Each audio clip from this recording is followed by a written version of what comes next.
Andy की बात सुनकर एंडी के बगल में बैठी डिम्पी राहुल और तान्या की ओर देखकर हंसती हुई कहती है, ऐसा लगता है प्रोफेसर ने बकवास तुम दोनों को सुनाई थी, मगर असर सबसे ज्यादा हमारे फ्रेंड एंडी पर हुआ है। जहाँ तक मैं प्रोफेसर को जानता हूँ तो प्रोफेसर कभी झूठ नहीं बोलते। हो सकता है कि उनके साथ ऐसी कोई घटना घटी हो। मैं शर्त लगाता हूँ कि प्रोफेसर सिर्फ बकवास कर रहे थे। मगर इसे बकवास साबित करने के लिए हम सबको कथाड़ी जंगल जाना ही होगा।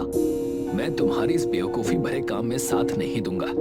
अरे ये क्यों नहीं बोलता है कि तू डर रहा है कि कहीं प्रोफेसर गलत साबित ना हो जाए और हम तेरा मजाक ना उड़ाएं। एंडी, मुझे पता है कि कथाड़ी जंगल में कुछ नहीं मिलेगा, इसी बहाने हम एंजॉय भी कर लेंगे। अपने दोस्तों की बात सुनकर एंडी गहरी सोच में डूब गया। अगले दिन वो चारों कथाड़ी जंगल के घने इलाके में खड़े थे, जहां पर चारों ओर कोहरा छाया हुआ था।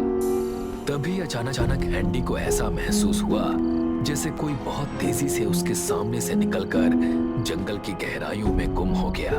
एंडी कांपते हुए अपने तीनों दोस्तों से कहता है, क्या तुम चारों को कुछ महसूस हुआ? कैसा एहसास? मुझे ऐसा लगा जैसे मेरे सामने से कोई तेजी से निकला और वो जंगल की गहराइयों में गुम हो गया। लगता है तुम जरूरत से ज्यादा सोच रहे हो। हम तीनों को तो ऐसा बिल्कुल भी नहीं महसूस हुआ। राहुल ने इतना कहा ही था कि तभी डिम्पी सामने की ओर देखकर आश्चर्य से बोली, वाह राहुल, वो सामने देखो, इस घने जंगल में कितना खूबसूरत मैंशन बना हुआ है। कहीं प्रोफेसर सच तो नहीं बोल रहे थे?